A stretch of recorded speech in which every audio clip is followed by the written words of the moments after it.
All right, hello everyone. So mine's going to be a little bit lighter than the other two. So it's on killjoy rhetoric in The Simpsons and also in school. So if you were here for my other one, you just know that I'm a teacher, so I teach high school. So the ideas here are not fully developed, so maybe as we have a conversation, you can help me make the connections a little bit more apparent. But I'm comparing the idea of a killjoy in The Simpsons, popular American cartoon, with the actual experience of high school students in my research. So, all right. So in this presentation, I'll just briefly summarize the killjoy figure, where it comes from. I'll give a brief synopsis of the episode, Lisa the Vegetarian. And then I'll do an analysis of schools as they relate to how Lisa goes about being a vegetarian in her school. And then if we have time, we can do discussion along with the questions. Okay, so I was interested in examining Lisa the Vegetarian, an episode of The Simpsons, by drawing upon critical animal theory and Sarah Ahmed's figure, the killjoy, which Richard Twine appropriately adapts to vegans. Ahmed's work on the feminist killjoy is apt for considering contemporary narratives of vegans and their transgression of normative scripts of happiness in a dominant meat, dairy, and egg consuming culture. So there are two main ideas that are important to a critical deconstructive analysis of the vegan killjoy. So first, decentering joy and happiness by opposing the meanings in dominant practices, and the notion of an affect alien who must willfully struggle against a dominant order and community. These ideas are realized in The Simpsons as Lisa occupies a killjoy position, I would argue. Okay, so the full episode is available on YouTube, I believe, but I'll just quickly summarize it. So the Simpsons family visits a petting zoo, and Lisa empathizes with Cute Lamb and becomes a vegetarian. And then at school, she encounters struggles with dissection and finding food to eat in the cafeteria at school.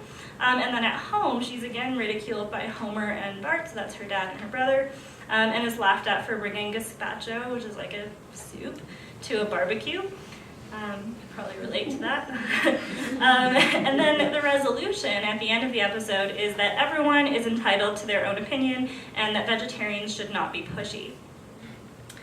So the first area I want to address is dissection in schools. So dissection in science class seems to mirror the tradition of vivisection in post-secondary institutions. So the school behaves as a microcosm of other social institutions. The message of dissection in schools is essentially that the welfare of non-human animals should be ignored in the interest of human inquiry and observation, consistently positioning the non-human below the human. As well, the classmates appeared desensitized to the issue of non-human suffering, as they cheered during the dissection and later feasted on tripe while insulting Lisa. Here, Lisa's killjoy position is highlighted as she questions the normative happiness associated with violence. So she's like disrupting that happiness.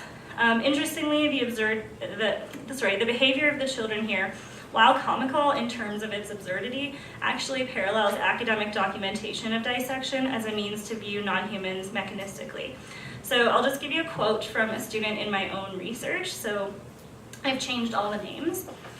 She said, "Well, I did the dissection the other day. I didn't participate, but I was really mad because my teacher was like, sheep are really dumb because they don't have as large of a cerebrum as humans do. That's why their cerebrum is so small, is because they're dumb." She was like, "You can just grab a brain and then throw it in the garbage, and when you're done with the eyes, you can just throw them on top of the brains."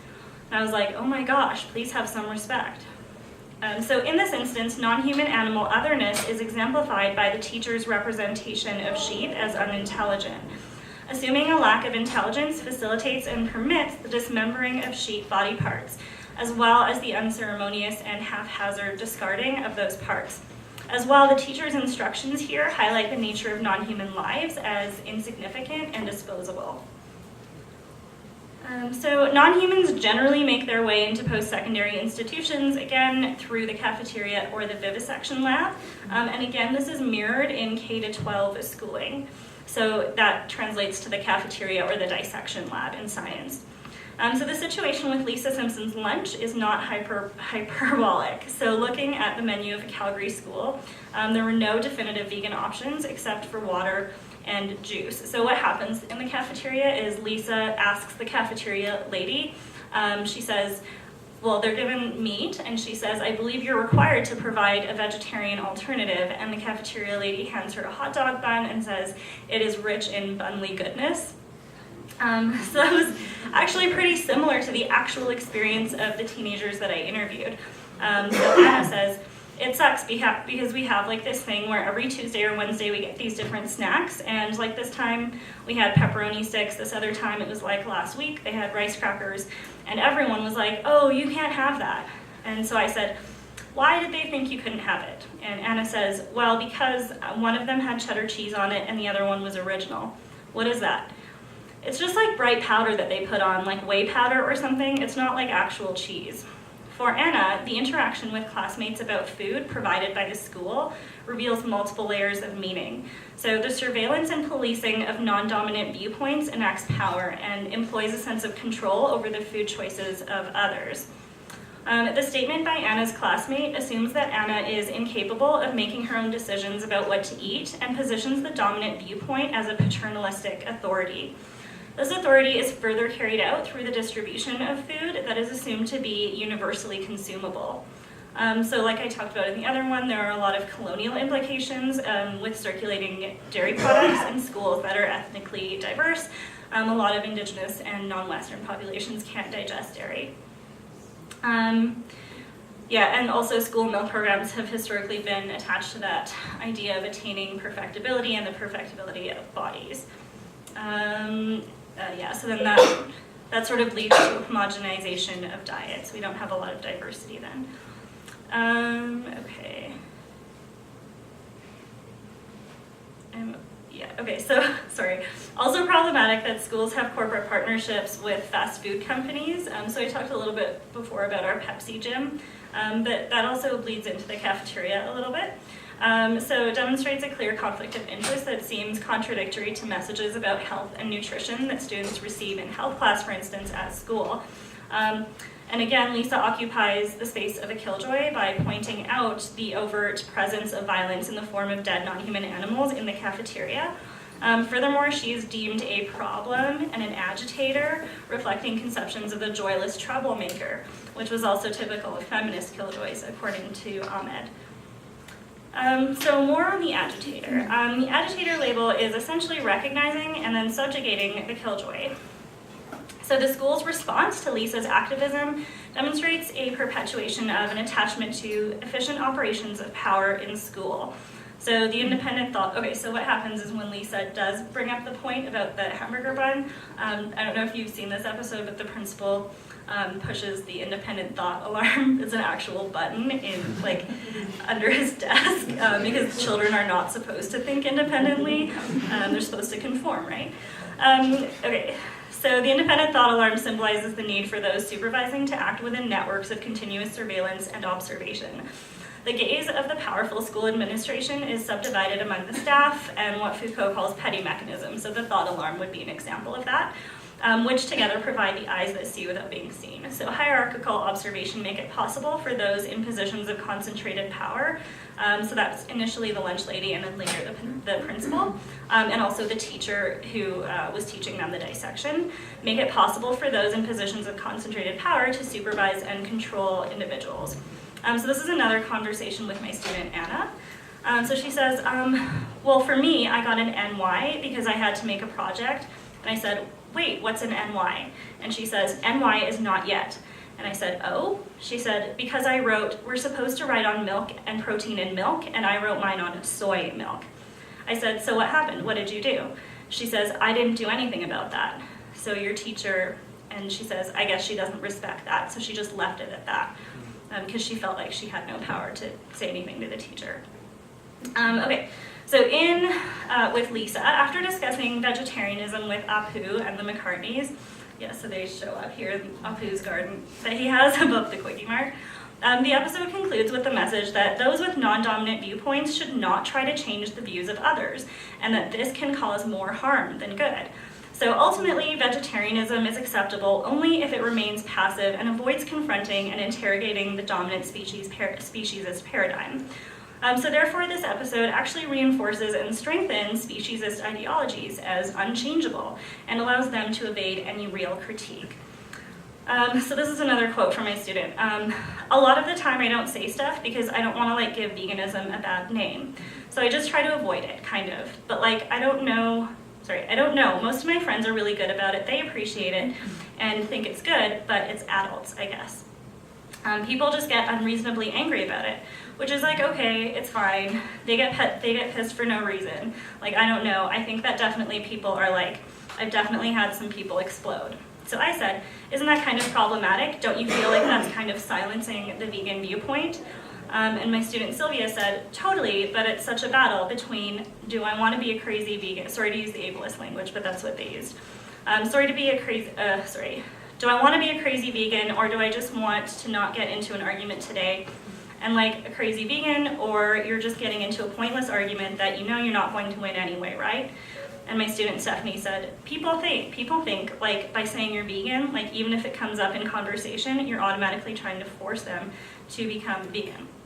So again, in this way, it kind of plays out in real life as well. As you can see, the whole point of vegans trying to do anything in schools and make any real change, that's subjugated by the dominant paradigm by both other students and also adults, and also through curriculum. And that's all I have. Thank you.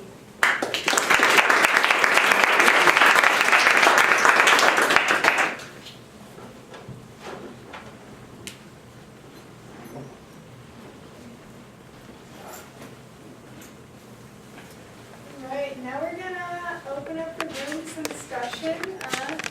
These lovely ladies presented. I have a question for Mika. Have you done any research about like the funding that goes into, I don't know about in Canada, like the public school, like the price of meals? Because there's a documentary I watched that I think is a couple years old now, maybe like 3 or 4, but in America it was something like 94 cents per like lunch for each child. That's how much money most public schools had to spend on a child for lunch. Yeah. And that's why the food was so horrible and cheap and super overly processed. And so I was wondering if you had any thoughts about that. Sure. So how it works is very similar to in the States. Public schools are funded federally. They also may receive some provincial funding, so province or like states kind of. And so I don't know the exact numbers, but I would imagine it's pretty similar to that. Mm-hmm. Oh, sorry. I would imagine it's not very much per student. However, very few schools that, and just going on my teaching experience and also with the students that I interviewed, but in Alberta, it seems like most schools, it's not like you see in The Simpsons, for example, where you move along and you get your little scoop of slop and then you move along again. The cafeterias are a little bit more like stores, so students can walk in and they can get their chips and they can just have that if they want for lunch, or fries or like sandwiches or whatever they happen to have. And so that's one issue. And then the other issue is that some schools receive corporate funding. So like I said, the one school is sponsored by Pepsi. So they have these partnerships. I worked at another school that was sponsored by Pizza Hut, Burger King, and there was like a stir fry. It was like one of those fast food stir fry places. Mm-hmm. And then so every day of the week they would get a different one of those. Like they would get Subway one day, they would get pizza from Pizza Hut the other day, etc. And when I spoke to my students, they said that was even problematic because a lot of the times they would run out of those foods, and then so the only thing left to eat, if you were like the last one in line, would be like a granola bar or a juice box or chips or something like that. So, I mean, nutritionally even, they're not really getting much from the cafeteria. Yeah.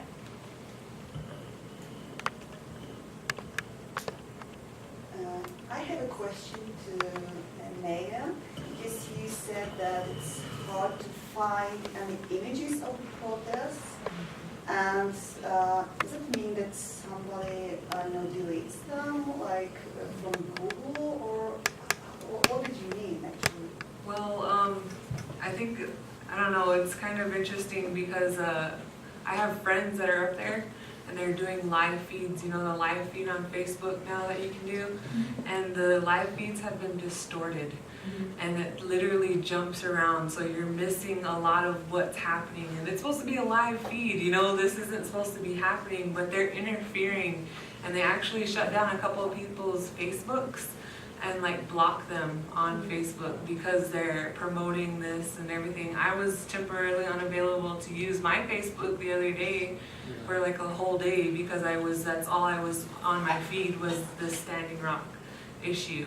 And that was the day, I think, when they were like shooting people and all that. Like I was trying to get as many live feeds as I could, but I kept telling people not to do live feeds because just to record it on your phone and then upload it because they're distorting the picture. And like when I Google it, there's only a certain amount of pictures on there. Like there's like you have to like literally specify it and then it'll show it up. But like usually, you know, you say Standing Rock and then boom, there's like a million pictures, but there's only like a handful of pictures here and there, and I've had to like literally search. But because I have friends, that's the way I'm getting the pictures. And I had to go on Facebook because I forgot to save it last night and it deleted everything that I saved. But that's what I was doing out there. I was trying to find pictures and I had to go on my friend's page to find the pictures instead of finding it online. I was finding it on people's page. So it's just interesting. They're monitoring everything. They're monitoring emails, they're monitoring, like they actually turned off the internet in like certain places. Like when they were doing the protests, there was no kind of electronic devices that were working. I thought me personally, I thought they were using EMPs because they have the military kind of there, but we can't say that for sure. But that's just me and my friends telling me what's going on, and there's only one hill you can go to. I mean, the reception's bad anyway, but still, you could use Facebook, because I used to live there, you know, I know what it's like, and it's not like it's that remote. There's a tower just like right down the road, so, you know, you should have access to that stuff, but it's not. It's not being, like I said in the news too, like there's just like something that goes across the bottom, like there's so many protesters in Standing Rock, and then they're talking about something totally not even worthy of the news, honestly. But I've heard that they have media blocks on site, and that they also have telephone blocks, like as well, so that you can't make calls in certain areas. yep, because there's people that are infiltrating the camps, and they're trying to turn it into something bad. Right. And they're trying to antagonize people. Like, they want people to react. That's what they're doing. They're trying every possible way to make people react, and they're going into camps and stuff. And that's why we were trying to do the whole share that you're at the camp, so it kind of confused them, because Morton County is like literally going through everything on Facebook, and everything that has to do with Standing Rock is going through them. And Morton County is really bad. I don't know what to say about North Dakota because they don't even have an ethics committee, and so that speaks a lot right there. They don't even have an ethics committee. That's why all of this stuff is still happening the way it is, and that's why Morton County is able to do what they're doing. The sheriff's pretty interesting.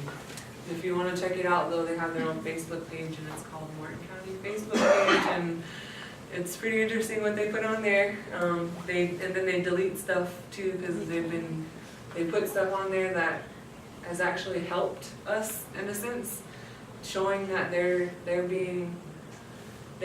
snipers everywhere from Morton County that are set up everywhere, and so they're just waiting for someone to mess up. Like, honestly, it's just interesting. They're falsely accusing a lot of people. A lot of people are in jail. Like one lady, her name's Lily Fawn, and she's in jail because they said that she was using a firearm, which I highly doubt she would still be alive if she was able to bring a firearm to the front lines where all these military people have live ammunition.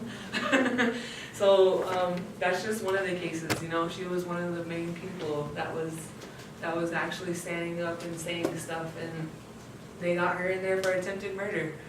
So yeah, it's just all of these false accusations, all these false claims, but they're able to get away with it because they're the sheriff.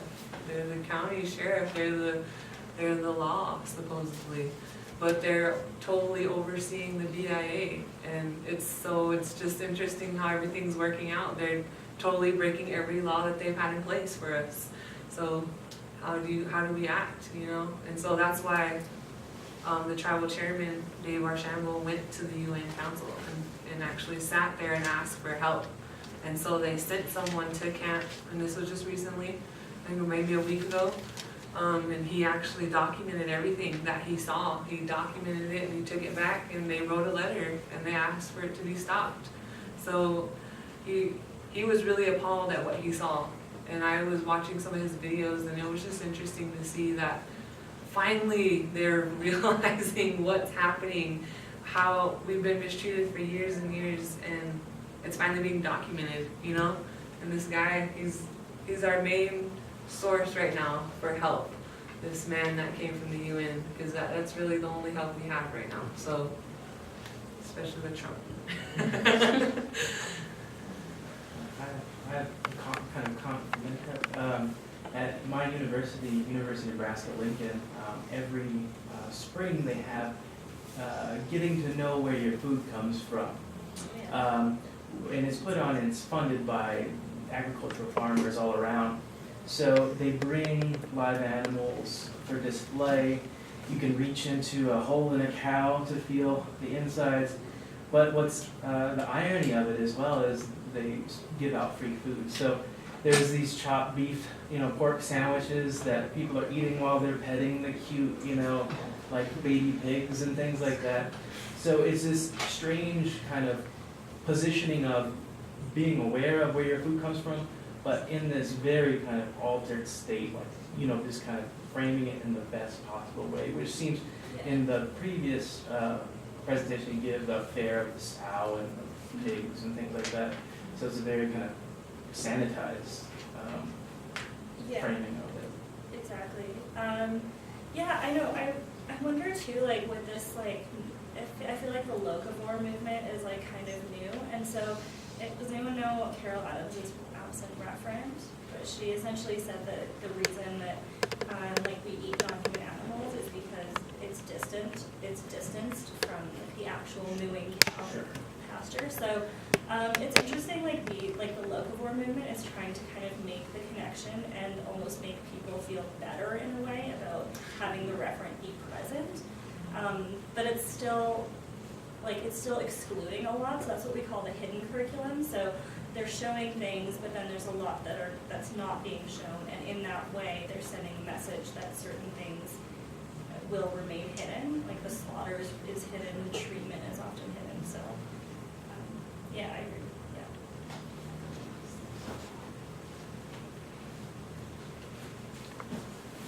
Yeah. Just kind of want to do a proposal for the auditorium for everyone here. There are three conflicts going on that we have heard in the past 2 days. Standing Rock, the California lake, don't remember the name, sorry, and the peace process in Colombia. And sometimes in conference, things get advertised, but we don't leave the space in order to kind of concrete some actions. What could we do? And so when I hear about Standing Rock, I was like, okay, just point it out a new player that we could address in order to get some solidarity. Let's say UN, okay, which is the company, which is the local authority, the federal authority, or the state authority. I don't know well, how is this built up in the U.S., but and then maybe you could think, I don't know, a World Day of Awareness, World Day of Action that could come out from the conference in 2-3 weeks' time. I don't know, some time that would allow us in our different countries and states, because there's also people from different parts of the U.S. to make things happen. And I don't know what could we do specifically about the lake. About the peace process in Colombia, there's also concrete action that would be international letter addressed to the commanders of FARC, ELN, and the president. So I don't know if this would be the space or later on after lunch, but at least maybe for those that are interested, I would like to, I don't know, just have a little meeting and kind of put schedule to things and kind of make things happen. And before I forgot, because I forgot yesterday during my talk, I was meant to give away our last magazine and some flyers. So just, yeah, just at the end, before lunch, just come and get one, please, if you like. I just wanted to ask if you know about Fair Oaks Farms. This it's a it might be really of interest to you in terms of slaughterhouses and pedagogy. It's they've started. It's somewhere on the East Coast. I think it's in upstate New York. Timothy Pachurat, the author of Every 12 Seconds, has started a project and actually started a project on this Fair Oaks Farms, and basically they have like it's a dairy. It's a dairy farm, but they also have pigs there, but their whole thing is outreach. So it's the opposite of like, if slaughterhouses, had glass walls, everyone would stop. Like now they're really starting to have glass walls and they're bringing people in to the dairy farm and, to watch the whole process. But obviously in a way that's super controlled in terms of like, when they're, it's a dairy, but they also have pigs. And like when they, they bring kids in to watch, when the baby pigs are, having their teeth and tails, chopped off, but then they watch from a distance. They watch from a very far distance, but, so it's hard. You can hear the squealing in the background, but it's all a very kind of controlled, very controlled viewing. And then up close, you can see like the beautiful baby cows they come out and they put them in a little nursery. And you can come and pet them, and then the explanation is everyone in their place. After the birth, the mom goes back, and the babies, stay together. So it's really, I think it would be really fascinating. So he started that project? He started working on a project. He hasn't published anything on it yet. But he's trying to do actually it's really interesting. He's trying to do like an interactive website. So that you can go and watch videos about the farm and post and rather than writing a book, like doing an interactive. I'm just sorry, I'm just unclear. Did he actually start this Fair Oaks farm? Oh no. He's the one who wrote Every 12 Seconds. Right. He was an underground investigator who worked in a slaughterhouse. Yeah, exactly. So he's writing about this Fair Oaks. Oh, okay, so he's investigating. Yeah. Okay, because I was like, that does not make sense. Okay. Yeah, Probably. I was like, why would he go back? Convoluted way in which Alright, I just wanted to confirm. Yeah. I was like, that doesn't make sense that you would start a farm. Okay. So it's horrifying when you think about that's how slaughterhouses were at the beginning, and now That's we're going interesting. full circle back to that. Yeah, that's very, I will look that up. Thank you.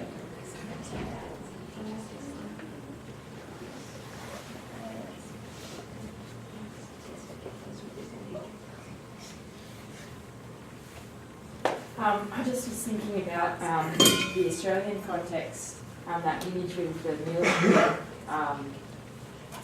is reminiscent of, I don't even know where I'm going with this, but it just struck me, the Northern Territory intervention. I don't know if people know about it, where in brief there was like a kind of report that was taken and misconstrued in Australian media, saying that Indigenous communities had really high child sexual assault, but it was completely, the statistics, as they like to do, were completely blown out of proportion, and so you had actually the military go in and like shut down Indigenous communities. So you had some of these really similar images of like Indigenous people or Native people as maybe a bit word here as well. Shutting communities down. I don't know, that image just struck me of that similarity in the way the military and the police and I don't know where it's going with it, but I just thought I'd mention that, how that's, that use of military force and that disgusting image of that. And so it's happening, anyway, I don't know. It's powerful. It speaks a lot because they fear us as minorities. They fear minorities in this country, and that you can see it now today, and especially with Trump. things have really come to light, how people feel, how people are acting out, how things are being handled now, and it's really sad. It's scary being, for me to say I'm a minority, I'm a Native woman, and I'm a woman, you know? I'm just scared. Like, my boyfriend was literally talking to me the other day, talking about maybe we should get a gun. Like, maybe we should protect ourselves. Like, and that's how I feel now. And especially now that's happening, I feel like it could be another wounded knee. You know, taking those sort of actions are necessary now. Like, because we've tried peacefully, and they're waiting. That's all they're doing is playing the waiting game for the winter to come, for that first snow. Because it sucks up there. Like I said, I lived there for 2 years, and it is so cold. Like, your lungs hurt to breathe when it's so cold up there. And these people are staying and living right next to the river, and it's so cold, like next to the river. I lived on that peninsula at Fort Yates, and it was constantly windy from all directions. Like, and I always had a cold. Like, so it's just a waiting game right now. The weather, they're trying to wait for the weather to play their side. And something that we could do is send them wood burning stoves, you know, tarps, anything, you know, anything for a massive winter. Like, it's ridiculous there. It's always ice first too. So it's always ice, and then it starts to snow. So yeah, there's 2 questions. So. Maya, if you can explain what, for people in the room who are not familiar with Wounded Knee, what happened in the area? Well, I'm not really that too, I wasn't even born yet, so it was something that happened between the tribes, and what was it really? Was it over land at Wounded Knee? It was the Oglala tribe. Yeah. It was about water. It was about water too, yeah, because the Oglalas are very direct people though. I lived there as well. I went to school there as well, and they're very interesting people.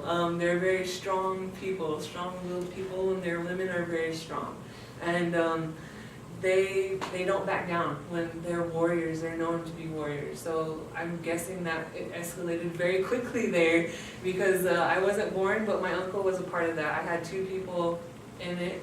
One was on the FBI side. My uncle was working for the FBI, and then my other uncle was on the front lines saying, fuck all the military, you know, basically. And they were trying to get their sovereignty back. And what they did was, what I know of is that they took over the BIA. They actually took it over with forces, and they held it off for like a couple weeks or something. So what's a BIA? The Bureau of Indian Affairs, and they're supposed to be in between the government and the tribe. So they're like the liaison officer, let's say. And so they're supposed to go through the BIA, through everything, the government, but they have been overseeing the BIA on everything that's been going on at Standing Ground. Like, there was a fire the other night. This is a good example. There was a fire the other night, right? And the BIA, tribal police, and the tribal fire department came, and they had to stop and wait before they were able, by the state, or let's say, get permission from the state to go over that bridge and stop that fire. And they said, what the state said was that they have people coming in, but they have to go all the way around. So they were letting this camp burn. That's basically what they were doing. They were sending a powerful message the other night. They let that whole camp burn. And when there was fire department right there, ready and willing to put that fire out. And just like that, but they did not let them, because they were BIA. And they said, you're just stepping into state jurisdiction right now. And so it's just, it's always been something, the game we played with tribal politics and tribal law with the government. They said we're sovereign nations, but we're really not. It's all about wordplay and the treaties and everything. That's what's saving us. And that's why we're trying to push the treaties, is that this Fort Laramie Treaty of 1885, 1851, there you go. 1851 Fort Laramie Treaty is the only thing that's saving us. And everybody's water, everybody's ecosystem, the animals, you know. There's so many animals that depend on that Missouri River. And it links into the Mississippi and goes all the way to the Gulf. So just think about that. What's really interesting about the Fort Laramie Treaty or 1851 is that when you look into what makes you Native American, like in a rural, like a federally recognized tribe here, when, like, let's say, like Maya and I, like our great grandmothers from 2 generations back, they weren't considered U.S. citizens until the 1930s. And in the state of Arizona, it wasn't until like the 1940s or 50s. So, to my understanding, how the 1851 Laramie Treaty works is that there are people whose grandparents, the elders, who are still very much linked to that treaty because they're not like federally recognized. Like when I'm born, I think it's like I'm not really considered a U.S. citizen until I'm enrolled into a tribe, then I'm a tribal member. You're considered a U.S. citizen once you become enrolled. But once you're enrolled, you're not a treaty native anymore. Yes. So that's where the wordplay comes in, and Yeah. you have to know. It's just interesting. It's something we've struggled with for years, and a lot of tribes have tried to revise their treaties, but it's not happening. The government is not okay with that. But these are treaties that were written like 200 years ago. You know, like how is it relevant today? You know, and everything changes. But they want us to become invisible. That's what they're trying to do. They're trying to get rid of us being indigenous people. But it's not going to happen. It hasn't happened, so it's not going to start now. So, but it's just interesting how they wordplay. It's just all about the wordplay. That's why I'm glad that we have a legal tent there, and that we're taking all the precautions needed. We've sent multiple letters. Almost every tribe has sent a letter directly to the president and asked for him to stop this. And he just recently came and said he was going to try possibly do something. You know, it was like a yes, no, maybe kind of answer that he gave, just like Hillary. We have kids that are, what are their organization called? Oh, the Indigenous Youth Council. They're at the forefront of Everything. the standoff and, yeah. They're like 13, 14-year-old And they're kids. being made. And one of them wrote a letter and took it to Hillary Clinton's office. This was before the elections, and they wouldn't even see it. They wouldn't even take the letter. Like, they could have just, and threw it away, but she started crying. And that I kind of stopped watching the video because it was pissing me off, because this is a kid pouring her heart out, just asking you to take a fucking letter. And you can't even grab the letter from her and even say, oh yeah, I'm going to give it to her, like, Jesus Christ. And that's how bad it's gotten when they do this to kids, they're showing their kids that there's no future for them, basically.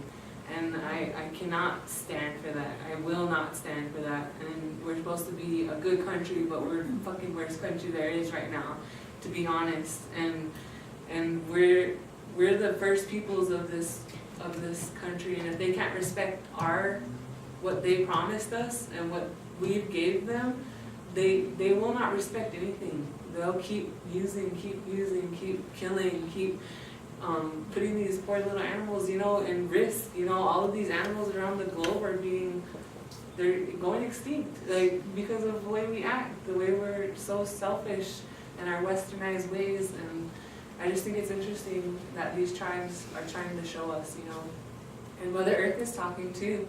Like, she's having earthquakes that we've never seen before. In the Midwest, in Nebraska, my family has felt these earthquakes, and that's never happened. You're from Nebraska. Have you ever felt an earthquake up until this year? No, we've been living there for 2 years. We're originally from Texas. Oh, but yeah, so but still, in the that's past few unheard of. years, yeah. Like, my family said my whole house shook. Like, that's scary. That's the tectonic plates talking, you guys. Like, fracking is doing damage, and people aren't realizing it because it's not directly affecting them. And it's just interesting. We're just trying to be respectful of the schedule right now. I know people have some places to be and trying to keep everything kind of in line right now. So that's it for the panel right now. Thank you again to our three presenters.